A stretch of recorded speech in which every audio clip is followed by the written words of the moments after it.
Hi guys, welcome back to the channel. Hello everyone, my name is Favour and I'm currently a master's student at the University of Glasgow. I'm originally from Nigeria in West Africa in Africa. So in today's video, I'm going to be giving a quick perspective of 7 major things I consider to be culture shock from Nigeria and from Africa in Scotland here in Glasgow. If that sounds like something you'd like to know more, definitely keep watching. The first thing I'm going to be making reference to is the weather. The weather is so interesting because before I moved to Glasgow, I heard that it rains a lot, but I didn't know that it actually rains a lot in caps.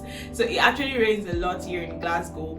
Sometimes the umbrellas won't cut it because it's quite windy, and you just have to do it and just go under the rains and get a proper jacket. This was a big culture shock for me because I come from the tropical region and the rains here do not inhibit or hinder people from going on with the activities of the day. Sometimes it's sunny and raining, sometimes it's snowing and it's raining, and you can literally have all 4 seasons in one day. That has happened before and I saw it, I witnessed it. I was under the snow and it was still raining. So the rains here are very frequent, very often, and it also goes, the temperatures also vary a lot. So it goes from high temperature to low temperature in split seconds, and then from low temperature to high temperature all over again in split seconds in the same thing. So if you're ever coming from Africa or you're coming from a tropical region like me, get ready because it actually rains a lot. The next culture shock I'm going to say is Glasgow is a really friendly city. It's really student friendly and there are lots of friendly people. One of the major slogans in Glasgow is "People make Glasgow," and I found that to be truly true because people do make Glasgow. Glasgow has got lots of student friendly discounts. So everywhere you go, just tell them I'm a student or I'm an international student, and you'll be surprised at the discounts that are available and waiting for you. If you're ever in doubt or if you're ever lost or somewhere in the midst of the city and you ask people for help, there are always people willing, ready and available to help you. So I found that also to be a culture shock from where I'm coming from. The next point I'm going to raise, which is the third point, is the fact that food is relatively cheap and the cost of living is relatively affordable. So while there is a category or a class for every grade of people, if you want to live expensive lifestyle, there's a class or a category for that. And if you want to live a relatively affordable lifestyle, there's also a category that Glasgow is one of the major cities in the United Kingdom. It's quite ironic that Glasgow is really cheap and affordable. So you talk of housing, you talk of feeding, you talk of transportation, which are the major things that take on people's cost.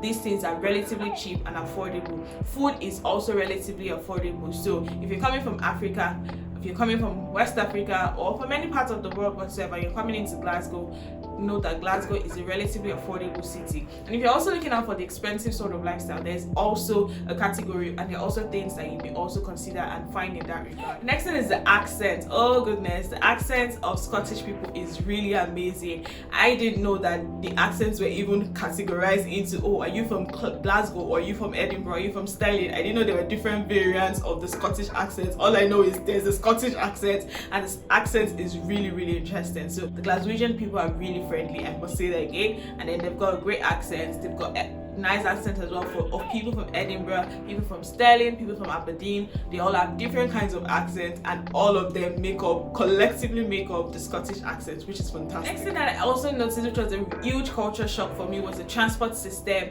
and the fact that everywhere is relatively within walking distance. So you can walk from your house to the school, even if it's just about 20 to 30 minutes walk, and that is hugely fascinating for someone who stayed a bit in Lagos. Lagos is a major commercial city in Nigeria, and also stayed a bit in Ilorin, a small town in Nigeria in West Africa. I've come to see that the transportation system in Glasgow is so great because while there are buses, there are subways, which is similar to the train system, and then there are also private cabs if that's what you're looking out for.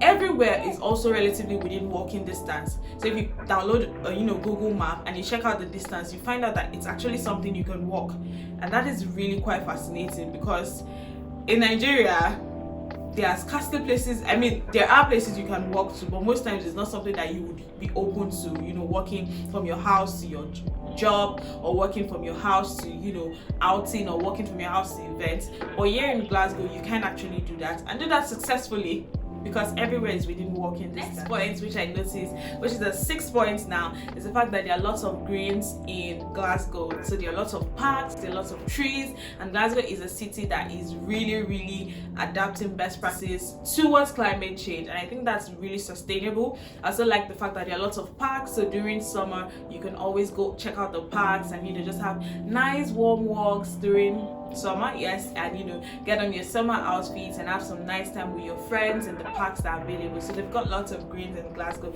and I really like 7 points, which is the final culture shock, is summer and winter difference. There's a huge difference in the summer and in the winter period here in Glasgow. During the winter, it gets dark as early as 3:30 p.m. in the afternoon, and it's already dark, and then it gets bright during the winter at maybe say 9 a.m. So we have shorter days during those periods, and you just have to get everything done within the period while it's bright and sunny. And in the summer, it gets bright as early as 5 a.m. Everywhere is bright, and it gets dark as late as 10 p.m. So everywhere is still bright, even around 9 p.m. So I found that really interesting. I think the longest days we've even had in Nigeria were maybe when it was still bright at 7 p.m. But I don't think it has ever extended beyond 7 p.m. where it's still brightly lit at 10 p.m. So that was really fascinating, and I found that a huge culture shock.